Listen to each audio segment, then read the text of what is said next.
Dom Virgílio Husubasrani Católica Timor-Leste atau haloração ba Papa Francisco nebe mora so condição grave. No daudau ne vai sahela Hospital Vaticano niang.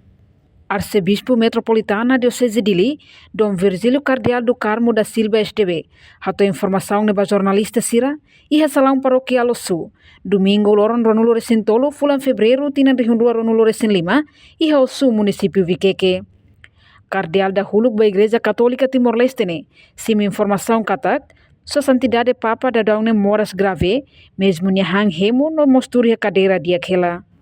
Portanto, santidade Papa sofre moras respiratório ou pulmão, também hanesan liderança máximo Igreja Católica de Timor-Leste, nia parte husu Timoroang hotu, atau apoio haloração ba Papa nia condição saúde, nune bele recupera lalais.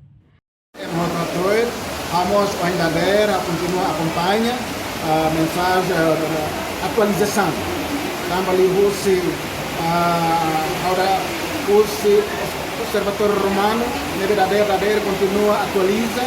Quando, por exemplo, hadir verdadeiro, se a fobia novidade do isa urseg nimian. Então, por exemplo, novidade isso ainda der nimian, quando loja doni, para fazer hospital e se dá para esse perigo, mas de desenvolver e progresso e administração. Então, a continuar a essa bania, o marau magnitude, que a gente kata dia bela recupera kursi moras tidak. Ini makan noi bisa acompanhar na Fati. Mas dia kata di moras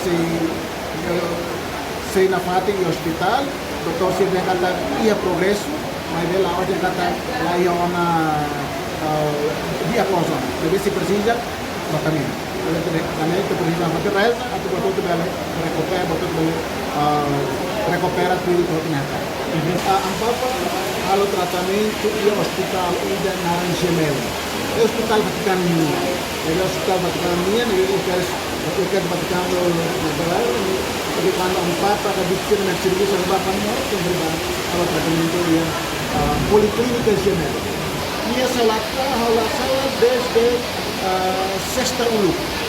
Sexta ulu ni semana di Indonesia, semana di hospital. Ada orang buat ada haurona ini liga ini respiração, pulmão. Também ini aku kata ini Italia itu macam orang malin. Malin empat penede ho idade 88, baru completo 88, medun ho idade kami di dalam rumah rai malin ini harus provokan ini pantona tempo lima, ma tempo sila orang ini malin ini tahu apa tahu kita ada ini respiração.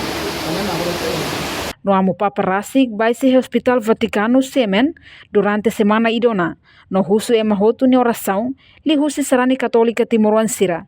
Atu maroma kurania, no bele recupera ho de continua servir sarani Sira. Husi su reportagem Melania Conceição Televisão Timor Post. Janela informação ba emahotu. Atu tem informação atual dia kliu. Kita haluha, haneham botão subscribe, like, halo comentário no fahe tutang ba media sosial hotu.